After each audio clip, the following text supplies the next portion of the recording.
तो यहां पर यह बयान आपने सुना, वैसे हनुमान चालीसा की चौपाई में है कि जो सतबार पाठ करो छूटे बंद महासुख हो। लेकिन इधर यहां पर बीजेपी नेता अमित मालवीय ने सड़क पर हनुमान चालीसा की हिमायत की। उनका कहना है कि नमाज सड़क पर हो सकती है तो फिर हनुमान चालीसा क्यों नहीं।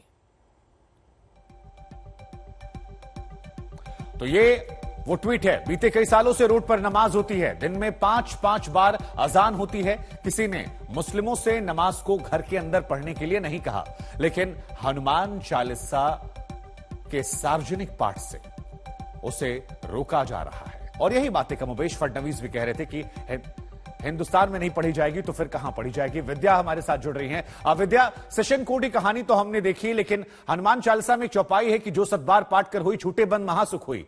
यहां तो सुख छोड़िए, महाराष्ट्र में सियासत उबाल मार रही है, आग लगी हुई है। क्या देख रहे हैं इस पूरी घटना के पीछे और आगे भविष्य महाराष्ट्र का?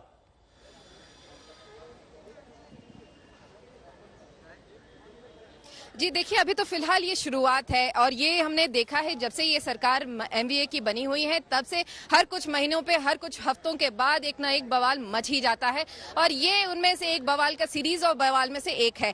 ये चीज तो पक्का है कि कल बॉम्बे हाईकोर्ट ने इस पूरे जब चौपाया पढ़ने वाली जो बात थी उसके ऊपर अदालत ने भी साफ कहा कि भाई अगर आपको पढ़ना ही है तो घर में पढ़े ना, पढ़ना ही है तो सड़क पे पब्लिक स्पेस पे जाके क्यों पढ़ते हैं, मंदिर में जाके पढ़िए। क्योंकि अगर आप ये जब पढ़ने जा रहे हैं तो दूसरों के भी तो राइट्स को आप इंटरवीन करते हैं ना।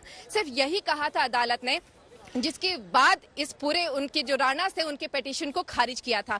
तो जाहिर सी बात है कि लीगल एस्पेक्ट जो है उस पर तो अदालत ने कर दिया, लेकिन पॉलिटिकल बवाल जो मचा हुआ है वो अभी शांत होने का नाम नहीं लेगा। इस पर कुछ न कुछ आगे हम देखते ही रहेंगे। नहीं विद्या, लेकिन जो आप बात करें बिल्कुल वाजिब बात है कि अगर आपको पूजा पाठ करना घर पर करिए, लेकिन जो बात अमित मालवीय कह रहे थे, जो ट्वीट का जिक्र हम कर रहे थे कि देखिए जब आप 5 बार नमाज पढ़ते हैं सड़क पर वहां आपत्ति नहीं है, लेकिन हनुमान चालीसा का जिक्र लेकर क्यों? तो क्या पोलराइजेशन आप देख रही हैं? छोटा सा जवाब, फिर ब्रेक लेना मुझे।